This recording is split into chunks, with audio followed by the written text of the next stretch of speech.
Hi everyone, it's good to be here again. So we're talking about empaths and empaths being aware of their own emotions. So this is what I found.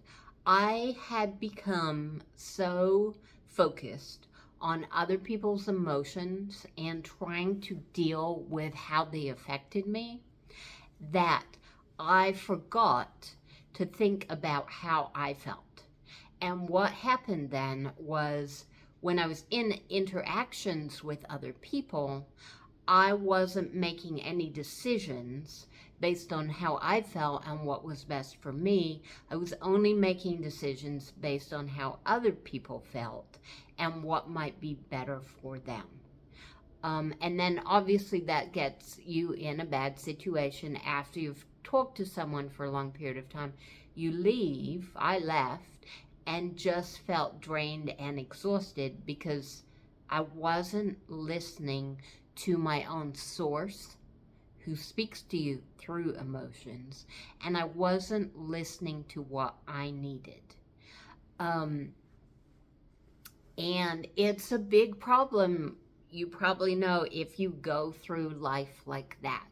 It ends up that you have to avoid being around other people because it's just so exhausting. And for me, a lot of the time, the only time that I felt happy was either when I was by myself or one of the few times where I found somebody that really synced with me and somebody that really understood me and they were in a good mood and we were syncing up on that topic, which isn't often. But those were the only times I felt good around other people, even though I felt great when I was by myself.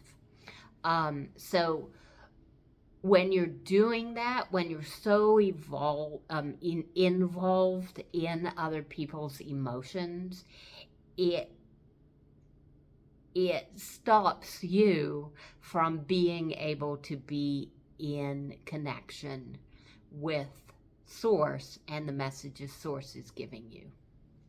And the other reason that was the problem was like there was a lot of conversations that I could have just walked away from, or changed the topic or refocused in some way. And I didn't even know at the time that I wanted to do that because I was so immersed in the energy of the other person and feeling what they felt. So it's in a lot of ways, it's just like abandoning yourself. You're abandoning your own needs.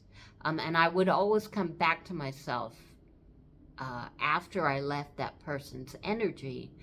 But while I was with them, I was abandoning myself. And it was just a habit that I had got into.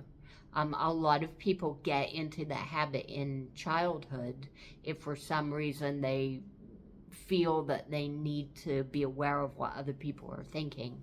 And it can just build up its own momentum, and that can be your sort of standard or your default when you're interacting with other people. So changing it, of course, takes some effort and takes some time, but it really can be done.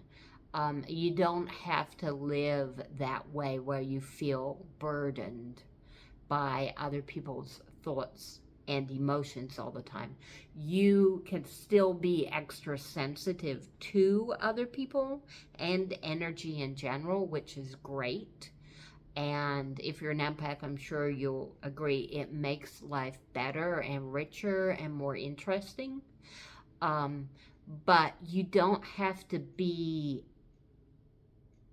under other you don't have to be under the control of that. It can be your decision whether you want to engage in that or not. And I know that a lot of empaths have forgotten that they have that control. So for me, learning how to be an empath and be happy in the world was really about remembering that I do have that control and flexing those muscles again and learning how to use them and learning how to be um, how to make decisions in the world, how to talk to other people, but not fall totally into their energy, how to keep that connection with my source at the same time. So, if you don't know yet, I have a website, Conscious Creative Life, attached to this channel, and there'll be a workshop for Law of Attraction and Empaths, which will be October 9th, 2004. And also a workshop for Law of Attraction and the Source Within, which will be October 15th, 2004. So if you're interested, consciouscreativelife.com. Thank you so much for being here.